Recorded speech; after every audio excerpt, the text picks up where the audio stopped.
Eastern Orthodox Christianity, seen from the social sciences, is an institutional fellowship of churches and also a lived religion, as we saw in the previous group, is very much linked to state-building processes, very much linked to how states develop in time. And I just have three elements here. So ethnic and national identity, the recognition of new churches, the construction of nation states and an international system of states have an impact on the ways in which churches have developed throughout centuries. We have issues, we have authority, power, institutions, government. We can say that these elements also have both a religious and also a political dimension. Our group aims to bring together scholars working on the relationship between Eastern Orthodox churches and the social sciences by addressing, I would say, epistemic paradigms, theoretical and empirical approaches to the study of Eastern Orthodox Christianity. This goes back to the very comments I made before, trying to look at Eastern Orthodox Christianity through the lenses of social sciences. And the group engages with the following area of investigation. The first area, church-state relations in the Eastern Orthodox world. And here, in order to understand this, I would emphasize the legacy of early and late medieval types of church-state relations continue to have an impact on the ways in which churches engage with state-building processes. Now, we heard many times the Byzantine concepts of symphonia, or cooperationist model of church-state relations developed at specific times, 19th century, 20th century, Eastern Europe, other parts of the world. That doesn't mean it's just symphonia, but just to give other examples, think about the spheres model, think about the theocratic, the liberal, the predominant church-state model. Why does a particular church acquire a particular position in the state?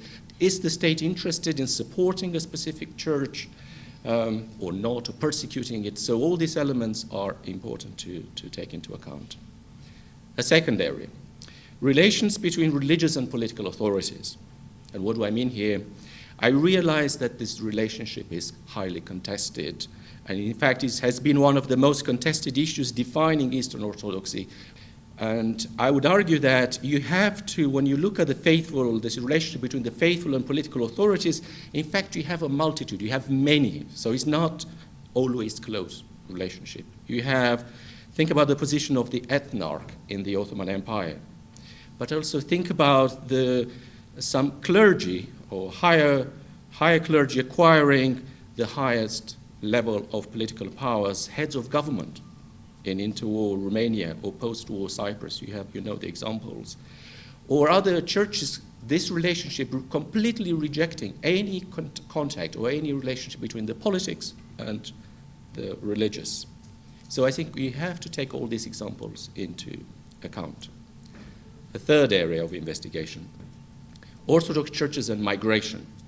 Orthodox churches have been at the forefront of migratory patterns, either as providers or supporters of diasporic communities, or indirectly facing displaced population. Here, think about the impact of 1923 Treaty of Lausanne, which exchanged population in Asia Minor, the development of new Orthodox communities across the Western world, and religious support or condemnation of migrants crossing the Aegean Sea in North Africa, just as examples. The fourth area of investigation, Eastern Orthodoxy and interreligious dialogue. Interreligious dialogue, either conflictual or which alleviates discord, has shaped contemporary Orthodoxy.